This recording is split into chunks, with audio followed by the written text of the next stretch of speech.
Hello viewers, thank you for tuning in to my channel.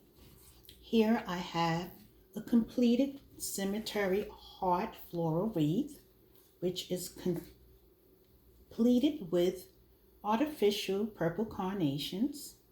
Then I have placed the lavender carnation right to the side, and we have a lovely butterfly, and I finished it off with lavender satin ribbons, which were pleated, and I have it surrounding the whole entire heart.